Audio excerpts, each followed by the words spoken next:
మాజీ ఎమ్మెల్యే అభియోగాలను ఖండించిన కూటమి నాయకులు శ్రీకాకుళం జిల్లా రణస్థలం మండలం ఎచ్చర్ల ఎమ్మెల్యే నివాసంలో కూటమి నాయకులు బుధవారం ఏర్పాటు చేసిన విలేకరుల సమావేశంలో మాజీ ఎమ్మెల్యే గొర్ల కిరణ్ కుమార్ ఎమ్మెల్యే ఈశ్వరరావుపై చేసిన అభియోగాలను ఖండించారు. మాజీ ఎమ్మెల్యే అభియోగాలను ఖండించిన కూటమి నాయకులు శ్రీకాకుళం జిల్లా రణస్థలం మండలం ఎచ్చర్ల ఎమ్మెల్యే నివాసంలో కూటమి నాయకులు బుధవారం ఏర్పాటు చేసిన విలేకరుల సమావేశంలో మాజీ ఎమ్మెల్యే గొర్ల కిరణ్ కుమార్ ఎమ్మెల్యే ఈశ్వరరావుపై చేసిన అభియోగాలను ఖండించారు. ఈ సందర్భంగా వారు మాట్లాడుతూ నిరంతరం నియోజకవర్గ అభివృద్ధి కోసం తపన పడే వ్యక్తిపైన ఇటువంటి అభండాలు వేయడం సమంజసం కాదని, ఏమైనా నియోజకవర్గంలో చేయవలసిన అభివృద్ధి కార్యక్రమాలు ఉంటే తెలియజేసినట్లయితే వాటిని చేయడానికి పూర్తి స్థాయిలో కృషి చేసి చేయడం సరికాదని జిల్లా సర్పంచ్ల సంఘం అధ్యక్షులు పిన్నింటి బానోజీ ఖండించారు. అభివృద్ధిని చూసి వారవలేక చాలామంది ప్రతిపక్ష పార్టీలో ఉండి వాళ్ళకి వ్యక్తిగతంగా దెబ్బ కొడితే అభివృద్ధి ఆగిపోతుంది, ప్రజలకు సేవ చేయనే ఉద్దేశంతో చేస్తున్న ఎమ్మెల్యే గారు యొక్క అభివృద్ధిని ప్రతి ఒక్కరి మీద ఏదో ఒక తెల్లగా ఉన్న ఒక షర్ట్ మీద ఒక మరక పడితే ఆ షర్ట్ని చూడరు, అది ఎంత కాస్ట్ అయినా దాన్ని చూడరు, ఆ మరకనే చూస్తారని ఒక టార్గెట్ పెట్టుకొని ఇలాంటి ఉద్దేశాలతో మాట్లాడుతున్నారు తప్ప ఇక్కడ జరిగేది ఏం లేదు. ఎవరైనా ఎక్కడైనా లా అండ్ ఆర్డర్ చెప్పి ఎవరైనా అన్యాయం చేస్తారా? ఎక్కడైనా పోలీసులు చెప్పి దొంగతనం చేస్తారా? ఈరోజు ఆయన మాట్లాడిన మాటల విధానం ఏంటి? మనం అసెంబ్లీలో డైరెక్టర్గా ఇది ఎవరు అరాచకమని చెప్పి ఎవరు ఉద్దేశపూర్వకంగా ఇది జరుగుతుందని ఆయన మాట్లాడారు తప్ప ఏదో గ్రావెల్ కోసం ఆయన అక్కడ మాట్లాడవలసిన పని లేదు. అది దాచుకోనో మూసుకోనో మాట్లాడవలసిన పని లేదు. ఈరోజు మన న్యాయస్థానానికి వెళ్ళి మొదటగా మనకి న్యాయస్థానంలో భగవద్గీత ఇచ్చి ప్రమాణం చేపిస్తారు. లా అండ్ ఆర్డర్ కన్నా ముందు మనకి దేవుడి మీద నమ్మకానికి ప్రవర్తిస్తారు కాబట్టి ఆ ఉద్దేశపూర్వకంగా ఆయన కూడా మనకి ఆ శ్రీరాముడి మీద ఉట్టేశారు తప్ప ఆయన అవమానించాలనో వ్యక్తిగత విషయాలని బయటికి ఆయన చేస్తున్న విధానం దొంగతనం అయితే ఆయన ఆ మాటలో ఆ సభలో ఆడరు. అంత ధైర్యంగా దమ్ము ఉన్న నాయకుడు, సభలో ఉద్దేశించి మాట్లాడే నాయకుడు ఈరోజు రాష్ట్రం మొత్తం మీద ఒక్కళ్ళు కూడా చూపించండి. ఎందుకనంటే ఈరోజు ప్రజలకి ఏమి కావాలో 250 కోట్లు పెట్టి కూటమి ప్రభుత్వంలో ఫ్లైఓవర్ అనేది ఒక దిక్చూసితో ఇన్ని రోజులు కూడా ఎన్నో ధర్నాలు చేశాం. ఈరోజు మీరందరూ జేఆర్పురంలో చూశారు, ఎన్నో ధర్నాలు చేసినా సరే దాన్ని పట్టించుకునే నాదుడు లేక ఎన్నో ఇబ్బందులు పడినా సరే దాన్ని ఒక ప్రాజెక్టుని తీసుకొచ్చి ఒక ప్రాజెక్టుని నిర్మించాలని ముఖ్య ఉద్దేశంతో దానికి కావాల్సిన వనరులు కాంట్రాక్టులకు మనం ఇస్తే మెగా డిఎస్సి వేడుకకు శాసనసభ్యులకు ఆహ్వానం. మెగా డిఎస్సిలో ఎంపికైన ఉపాధ్యాయులకు నియామక పత్రాలు అందజేసి వేడుకకు ఎమ్మెల్యేలంతా హాజరై విజయవంతం చేయాల్సిందిగా కోరుతున్నాం. ప్రతిపక్ష సభ్యులకు పులివెందుల ఎమ్మెల్యేకి కూడా జిఏడి ద్వారా ఆహ్వానం పంపించామని మంత్రి నారా లోకేష్ అన్నారు. అయితే కొనుగోలు చేయాలనుకుంటుందో ఒక కాంపిటీటివ్ బిడ్డింగ్ లో వెళ్ళినప్పుడు దాంట్లో మనల్ని ఎట్లా పోటీ పడాలి, ఎలా మెరుగైన వస్త్రాలు అందించాలని దానిపైన మనందరం కూర్చుని మాట్లాడాల్సిన అవసరం ఉంది. ఎందుకంటే ఇది కేవలం ఇక్కడున్న 3 నియోజకవర్గాలకు సంబంధించి కాదు, సుమారుగా 50 నియోజకవర్గాల్లో చేనేత సోదరులు పెద్ద ఎత్తున వాళ్ళు పనిచేస్తారు. నేను చూసా ప్రొద్దుటూరులో ఉన్నారు, ధర్మవరంలో చూశాను. సో యూనిఫామ్ విషయంలో ఎట్లా ప్రైస్ కంపెటిటివ్నెస్, రెండో పక్కన వచ్చేసి సరైన dimensions so that cloth cutting అప్పుడు షటిల్ చేసేటప్పుడు వేస్టేజ్ లేకుండా చేయాల్సిన అవసరం ఉందో అది మనందరూ ఒకసారి కూర్చుని మాట్లాడి సొసైటీలతో కూడా మాట్లాడి చేయాలని గౌరవ సభ్యులందరినీ కోరుతున్నాను. అంటే ఇది కేవలం ఒక లోకేష్ వల్లనే అవ్వదు, అందరం కూర్చొని మాట్లాడదు. రెండోది నేను గౌరవ సభ్యులు కూడా కోరేది, ఈ సెషన్లో మీకు సమయం ఉంటే మంగళగిరిలో ఒక ఎక్స్పెరిమెంట్ చేస్తున్నాం, వీవర్సాలా అని. ప్రతిపక్షంలో ఉన్నప్పుడు సొంత నిధులతో మగ్గాలు, లేటెస్ట్ మగ్గాలు కొన్ని ఎలా చేనేత సోదరులకి ఆదాయం రెట్టింపు చేయాలి, అంటే డబుల్ ఎట్లా చేయాలి, దానిపైన మేము చాలా హోంవర్క్ చేసాం. సాధించామని నేను అనట్లా, సుమారుగా 35 to 40% పెరిగింది, 100% ఇంకా పెరగలేదు. మేము కూడా ఇప్పుడు టాటా తెనేరా అలాంటి అనేక సంస్థలతో మేము పెట్టుకున్నాం, ఎట్లా చేయాలి, కలర్స్ ఎట్లా అప్గ్రేడ్ చేయాలి, డిజైన్స్ ఎట్లా అప్గ్రేడ్ చేయాలి, దానిపైన చాలా డిస్కస్ చేస్తున్నాం. ఈరోజు నిమ్మల రామానాయుడు గారి ఇంట్లో కూడా పెళ్ళి ఉంది. మా మంగళగిరి వస్త్రమే గౌరవ ముఖ్యమంత్రి గారు కుటుంబం తరపున పాపకు కూడా ఇవ్వబోతున్నారు. ఇదేంటంటే ఎక్కడికి వెళ్ళినా నేను ఎక్కడికి వెళ్ళినా మంగళగిరి షాలే వేస్తున్నాను. ఇతర దేశ ప్రధానులైనా రాష్ట్రపతులైనా గౌరవ ప్రధానమంత్రి నరేంద్ర మోడీ గారిని కలిసినప్పుడు కూడా మంగళగిరి షాల్ వేస్తున్నా, అంటే ప్రమోట్ చేస్తున్నా. ఎక్కడికి వెళ్ళినా బాగా ప్రమోట్ చేసి అదొక ప్యాషన్గా నేను చేస్తున్నాను. సో గౌరవ సభ్యులు కూడా నేను రిక్వెస్ట్ చేసి మీకు సమయం ఉన్నప్పుడు దయచేసి అది విజిట్ చేయండి. ఎందుకంటే మనందరం డిస్కస్ చేయాలి. మోడల్ ఎవాల్వ్ అవ్వాలి. మోడల్ ఎవాల్వ్ అయ్యి మెరుగైన ఉపాధి ఆదాయం వచ్చే విధంగా మార్కెట్కి ఎట్ట లింక్ చేయాలనే విధంగా మనం అందరం పనిచేయాల్సిన అవసరం ఉంది. నేను ఈ ప్రాజెక్ట్ సుమారుగా 3.5-4 సంవత్సరాల నుంచి చేస్తున్నాను. ఇంకా సక్సెస్ అయిందని నేను అనట్లా. మీరు అన్నట్టు స్ట్రక్చరల్ ప్రాబ్లమ్స్ ఉన్నాయి. కొన్ని దాంట్లో దళారులు ఉన్నారు. వాళ్ళ చేతుల్లో చేనేత సోదరులు ఉండిపోయగల వాళ్ళు బయటికి కూడా రాలేని పరిస్థితి ఉంది. నేను దానిపైన పెద్ద ఎత్తున వర్క్ చేశాను. మనందరం కలిసికట్టుగా హోంవర్క్ చేసి ఒక లాంగ్ టర్మ్ ప్లాన్, ఇది 2 సంవత్సరాలు 3 సంవత్సరాలు అయ్యేది కాదు, లాంగ్ టర్మ్ ప్లాన్ అనేది మనందరం కలిసికట్టుగా చేయాలని గౌరవ సభ్యుల్ని కోరుతున్నా. యూనిఫామ్ విషయం మీరు చెప్పారు. గతంలో ఏమైందంటే ఈ ప్రాబ్లం వల్ల వాస్తవంగా యాప్కో అయితే 1 సంవత్సరం సప్లై కూడా చేయలేకపోయారు. మేము చేయలేము, ఇంత క్వాంటిటీ మా వల్ల అవ్వదు, ఎంతో కొత్త చేయండి అంటే అది కూడా చేయలేకపోయారు. సో ఈ సంవత్సరం ఎటుకో ప్రొక్యూర్మెంట్ అయిపోయింది, పిల్లలకి బట్టలు ఇచ్చేసాం. వచ్చే సంవత్సరానికి ఇప్పుడు ప్రక్రియ స్టార్ట్ చేస్తాం కనుక నేను ఒక వర్కింగ్ గ్రూప్ ఏర్పాటు చేస్తాం. మన డిపార్ట్మెంట్లో will create a working group. ఇద్దరు పెద్దలు మీరు కూడా బుచ్చేతాత నాయకత్వంలో మీరు కొంచెం ఎమ్మెల్యేలందరూ రాజధాని అమరావతి నిర్మాణానికి సంబంధించి బీజేపీ ఎమ్మెల్యే విష్ణుకుమార్ రాజు అడిగిన ప్రశ్నకు మంత్రి నారాయణ సమాధానమిచ్చారు. అమరావతిలో సిఆర్డీఏ నుంచి 21 పనులు, ఏడీసీ నుంచి 64 పనులు చేపట్టారన్నారు. రాజధాని కోసం 35,000 ఎకరాల భూమిని ల్యాండ్ పూలింగ్ స్కీమ్ ద్వారా తీసుకున్నామని వెల్లడించారు. 360 కిలోమీటర్ల ట్రంక్ రోడ్స్ వచ్చినాయి అధ్యక్ష. ట్రంక్ రోడ్స్ అంటే ఈచ్ రోడ్డు 165 అడుగుల వెడల్పు అధ్యక్ష. కొన్ని రోడ్లు 195 అడుగులు అధ్యక్ష. అదేవిధంగా లేఅవుట్స్ రోడ్స్ తీసుకుంటే 1600 కిలోమీటర్లు వస్తుంది అధ్యక్ష.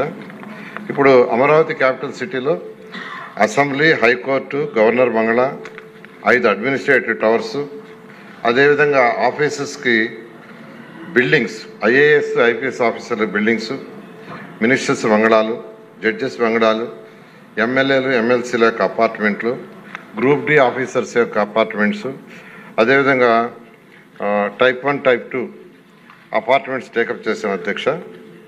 ఇవన్నీ కూడా 2014-19లో టేకప్ చేసాం. అప్పుడు కొంత వర్క్ చేయడం జరిగింది.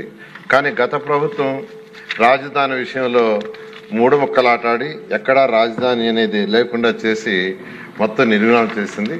అయితే ఈ ప్రభుత్వం వచ్చిన తర్వాత ఆ రాజధానిలో ఇందాక సభ్యులు చెప్పినట్టుగా అది ఒక అడవిలాగా తయారైతే ఆ చెట్లన్నీ కొట్టడానికి దాదాపు 30 కోట్లతో కాంట్రాక్ట్ పెట్టి అది మొత్తం క్లీన్ చేయడం జరిగింది అధ్యక్ష.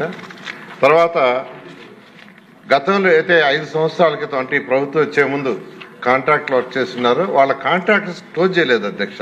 అవన్నీ కూడా గత ప్రభుత్వం అట్నే ఉంచింది. వాళ్ళకి పేమెంట్లు ఇవ్వలేదు, క్లోజ్ చేయలేదు. అందువల్ల వాళ్ళు చాలా సఫర్ అవుతూ యాక్చువల్గా వాళ్ళు మళ్ళా కోర్టుకు బాగుండా వాళ్ళతో డిస్కస్ చేసాం అధ్యక్ష. కమిటీ వేసాం. కమిటీ వేసి వాళ్ళ సమస్యలన్నింటినీ డిస్కస్ చేయమని సీఈలతోనూ అధికారులు చేసాం. దాని మీద డిస్కస్ చేశారు. డిస్కస్ చేసిన తర్వాత ఆ కమిటీ రిపోర్ట్ని అథారిటీలో పెట్టి అథారిటీలోను క్యాబినెట్లో పెట్టి దాన్ని అప్రూవ్ చేసి యాక్చువల్గా కోర్టులకు ఇట్లా బాగుండా యాక్చువల్గా చేసాం అధ్యక్ష. తర్వాత మళ్ళా టెండర్లు సేమ్ టెండర్స్ కంటిన్యూ చేయమంటే వాళ్ళు ఎస్ఎస్ఆర్ రేటుతో చేయలేము మేము, ఎందుకంటే దాదాపు 6 సంవత్సరాలు అయిపోయిందని చెప్పడంతో మళ్ళా టెండర్లు పిలిచాం అధ్యక్ష. దాన్ని ఐటమ్ రేట్లో టెండర్లు పిలిచి టెండర్లు ఇవ్వటం జరిగింది. దాన్ని కూడా యాక్చువల్గా అథారిటీలో అప్రూవ్ చేసి క్యాబినెట్లో పెట్టి చేయటం జరిగింది అధ్యక్ష. అవన్నీ కూడా వాటి డీటెయిల్స్ యాక్చువల్గా సీట్లో ఇచ్చాం అధ్యక్ష. అయితే అనేక సమస్యలు యాక్చువల్గా ఈ ప్రభుత్వం రాగానే ఉన్నాయి అధ్యక్ష. ఒకటి టెక్నికల్ కమిటీ వేసాం. తర్వాత 5 ఏళ్ల క్రితం కట్టిన బిల్డింగ్స్ గత ప్రభుత్వం పూర్తిగా వదిలేసింది. అందువల్ల వాటి యొక్క స్ట్రెంత్ ఎలా ఉందని చెక్ చేయడానికి ఐఐటి చెన్నై, ఐఐటి హైదరాబాద్ వాళ్ళకి ఇచ్చి దాన్ని స్టడీ చేయమన్నాం. వాళ్ళు స్టడీ చేయడానికి దాదాపు 3-4 నెలలు యాక్చువల్గా సమయం తీసుకున్నారు అధ్యక్ష. వాళ్ళు స్టడీ చేసి ఎటువంటి ఇబ్బంది లేదని చెప్పారు. అయినా మళ్ళీ సెకండ్ టైం కూడా స్టడీ చేస్తామని మళ్ళీ వాళ్ళు కొంత టైం అడిగారు. సెకండ్ టైం అంటే దానిలో అంతా వాటర్ ఉండిపోయింది అధ్యక్ష. కింద ఈ అసెంబ్లీ, హైకోర్టు ఏదైతే ఆల్రెడీ తవ్వి కొంత ఫౌండేషన్ వేస్తున్నారు ఆ వాటర్ ఉన్నప్పుడు చెక్ చేశారు, మళ్ళీ వాటర్ తీసేసిన తర్వాత మళ్ళీ ఒకసారి చెక్ చేస్తూ ఉంటే దానికి ఇదంతా కూడా 8 నెలల సమయం పట్టింది అధ్యక్ష. 8 నెలలు అయిన తర్వాత టెండర్లు పెరగ పీడీఎస్ బియ్యం అక్రమ రవాణాను నిరోధించడంపై శాసన మండలిలో ఎమ్మెల్సీలు అడిగిన ప్రశ్నలకు మంత్రి నాదెండ్ల మనోహర్ సమాధానమిచ్చారు. పౌర సరఫరాల వ్యవస్థలో లోపాలను సరిదిద్దేందుకు చర్యలు తీసుకుంటున్నామన్నారు. టెక్నాలజీ వాడి పౌర సరఫరాల వ్యవస్థను పారదర్శకత పెంచేలా ప్రభుత్వం చర్యలు తీసుకుందని చెప్పారు. 2024 జూన్ నుండి పీడీఎస్ బియ్యం అక్రమ రవాణా మళ్లింపుకు అరికట్టడానికి ప్రభుత్వం కఠినమైన చర్యలు తీసుకుంటుంది అధ్యక్ష. పోలీసు మరియు నిఘా అధికారుల సమన్వయంతో పౌర సరఫరాల శాఖ ప్రత్యేక అమలు కార్యక్రమాల్లో నిర్వహిస్తోంది. జిల్లా స్థాయిలో టాస్క్ ఫోర్స్ ఏర్పాటు చేయడమైంది అధ్యక్ష. తనిఖీలు మరియు అమలు కోసం కొత్త చెక్ పోస్టును ఏర్పాటు చేయడమైంది. 1955 నిత్యావసర సరుకుల చట్టం మరియు 2018 ఆంధ్రప్రదేశ్ రాష్ట్ర రక్షిత ప్రజా పంపిణీ వ్యవస్థ ఉత్తర్వుల్లోని నిబంధనల ప్రకారం కేసుల్ని నమోదు చేస్తాం అధ్యక్ష. పీడీఎస్ బియ్యం మళ్లింపు మరియు దుర్వినియోగాన్ని నివారించడానికి కోసం విశాఖపట్నం ఓడరేవు మరియు కాకినాడ ఓడరేవులో ఇంటిగ్రేటెడ్ చెక్ పోస్టులు నిర్మాణం చేయడం జరిగింది అధ్యక్ష. 1955 చట్టం మరియు 2018 ఆంధ్రప్రదేశ్ రాష్ట్ర రక్షిత ప్రజా పంపిణీ వ్యవస్థ ఉత్తర్వుల్లోని నిబంధనల ప్రకారంగా 2024 నుండి 2025 ఆగస్టు వరకు పీడీఎస్ బియ్యం అక్రమ రవాణా మళ్లింపుపై రాష్ట్ర వ్యాప్తంగా మొత్తంగా 2438 కేసులను నమోదు చేయడం అధ్యక్ష. ఇందులో 232 క్రిమినల్ కేసులు కూడా నమోదు చేయడమైంది. అటువంటి అక్రమ కార్యకలాపాల ప్రమేయం ఉన్న 282 వాహనాలను కూడా స్వాధీనం చేసుకోవడమైంది అధ్యక్ష. సి ప్రశ్నకు సమాధానం అధ్యక్ష. ఈ కాలంలో 5,65,886 క్వింటాళ్ల బియ్యాన్ని స్వాధీనం చేసుకుని దాని విలువ 254 కోట్ల 60 లక్షల అధ్యక్ష. ఈ ప్రశ్నకు సమాధానం స్వాధీనం చేసుకున్న బియ్యాన్ని కార్యవిధానం ప్రకారంగా బహిరంగ వేలం ద్వారా విక్రయించడమైంది. ఇక్కడ ఏంటంటే అధ్యక్ష, మాకున్న చట్ట ప్రకారంగా వితిన్ 1 మంత్ ఈ బియ్యాన్ని ఆక్షన్ చేయాలనే ప్రయత్నం డిపార్ట్మెంట్ చేస్తాం అధ్యక్ష. కానీ అనేక సందర్భాల్లో కోర్టుకి వెళ్లి ఆశ్రయించడం ద్వారా కొంచెం జాప్యం జరుగుతుంది. ఇప్పటి వరకు 25,584 క్వింటాళ్ల బియ్యాన్ని వేలం చేయగా అందులో వచ్చిన మాకు ఆదాయం 6,60,63,805 రూపాయలు అధ్యక్ష. ఈ స్వాధీనం చేసుకున్న బియ్యాన్ని మాత్రం మేము వేలం చేసాం అధ్యక్ష. దీని గురించి ఈసీ చట్టంలోని 6A విభాగం ప్రకారం స్వాధీనం చేసుకున్న నిల్వలు సహజంగా కుళ్ళిపోకుండా నివారించడానికి కోసం స్వాధీనం చేసుకున్న నిల్వలను బహిరంగ వేలం ద్వారానే మేము వాటిని విక్రయించాలి అధ్యక్ష. వివిధ కోర్టుల్లో ఈ వ్యాజ్యాలు పెండింగ్ ఉన్నందున స్వాధీనం చేసుకున్న నిల్వలను అతి త్వరగా వీటిని ముందు తీసుకెళ్లి విక్రయించడానికి కోసం చర్యలు ప్రభుత్వం నుంచి తప్పకుండా చేపడతాం అధ్యక్ష.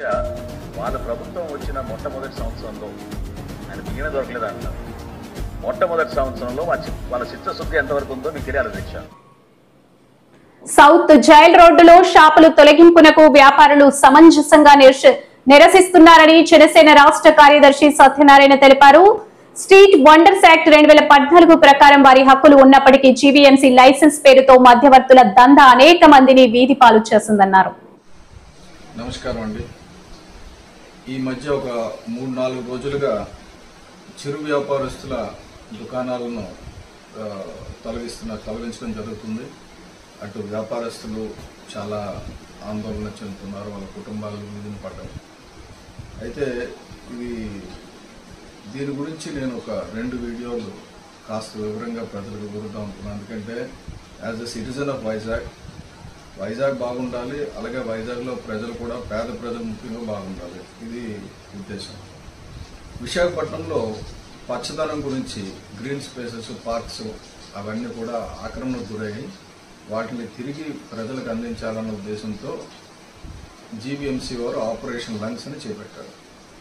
దీనిలో భాగంగా ఫుట్పాత్ల మీద, రోడ్ల మీద ఉండే షాపులతో పాటు ఫుడ్ కోర్ట్లో ఉన్న షాపులు, పార్కులు, ఓపెన్ స్పేసెస్ ఇలా ఆక్యుపై చేసిన ఎక్కడెక్కడైతే కబ్జా చేసి ఉన్నాయో 1750 పైగా నిన్నటికి, అంటే నిన్న ఉదయానికి, ఇవాళ మళ్ళీ నిన్న ఎంత కూర్చారో ఇవాళ ఎంత చేశారో నాకు తెలియదు, కానీ 1750 షాపులు పోయాక పూర్తిగా తొలగించారు. ఇది ఇంకొక 4 రోజులు, ఇంకొక 5 రోజులు కొనసాగుతుంది. మొత్తం 10 రోజుల్లో డ్రైవ్ అని చెప్పారు, ఇంకా కొనసాగుతుంది. విశాఖపట్నంలో ఎక్కడా కూడా అనాధికారికంగా ఒక్క షాప్ కూడా ఇక మీదట ఉండదు. ఇది వాళ్ళు చెప్పింది మంచిది. అలాగే తొలగించినవి కూడా ఏ ఒక్కటి కూడా అధికారికంగా గ్రాంట్ చేసిన షాప్ ఒక్కటి కూడా తొలగించలేదు. గుర్తుపెట్టుకోవాలి ప్రజలు. ఇట్లా హాకర్స్ కూడా గుర్తుపెట్టుకోవాలి, చిరు వ్యాపారస్తులు కూడా గుర్తుపెట్టుకోవాల్సిన ఏంటంటే మున్సిపల్ అధికారులు మున్సిపాలిటీ పర్మిషన్ ఇచ్చిన షాపుని ఒక్కటి. జీవీఎంసీ జోనల్ వ్యవస్థపై విశాఖపట్నం ఎమ్మెల్యే గానబాబు అసెంబ్లీలో ప్రభుత్వ దృష్టికి తీసుకెళ్లారు. 8 జోన్లను 10కి పెంచి నియోజకవర్గాల వారీగా ఏర్పాటు చేసి కమిషనర్లకు ఆర్థిక అధికారం ఇవ్వాలని కోరారు. అలాగే రహదారి విస్తరణకు ఉపయోగపడి టీడీఆర్ విషయంలో ఆలస్యం చేయవద్దన్నారు. గానబాబు గారు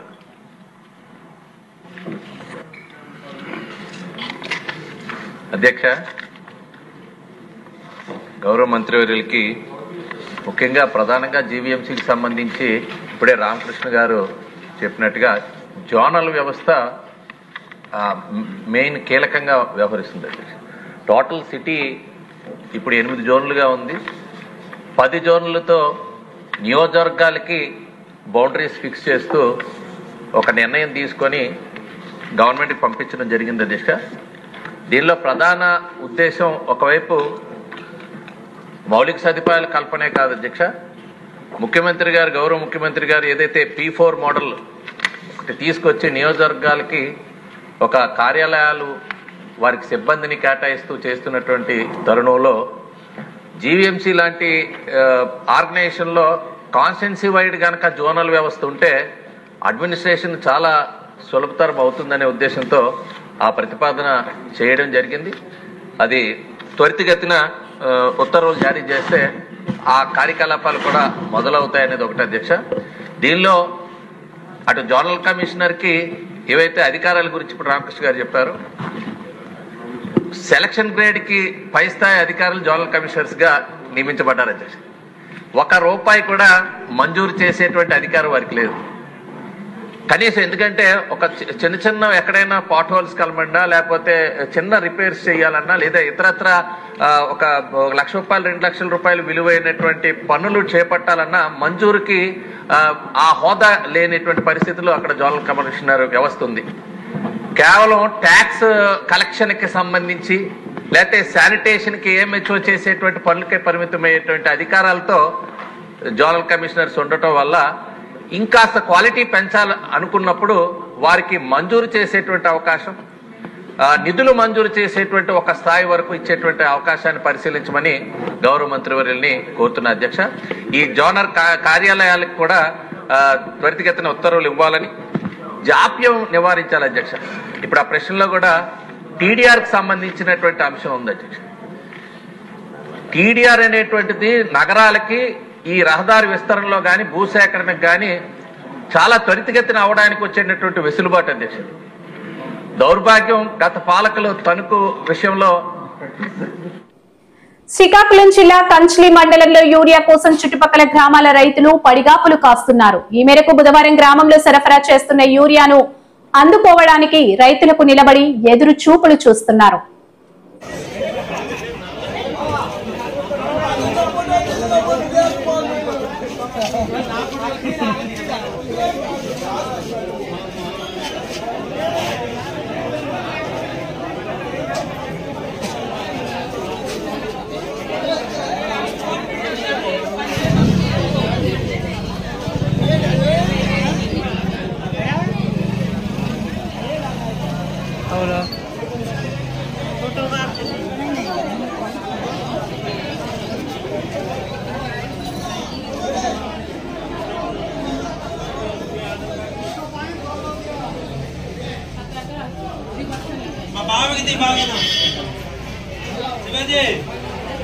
చూడండి జలంధర్ కూడా పంచాయతీ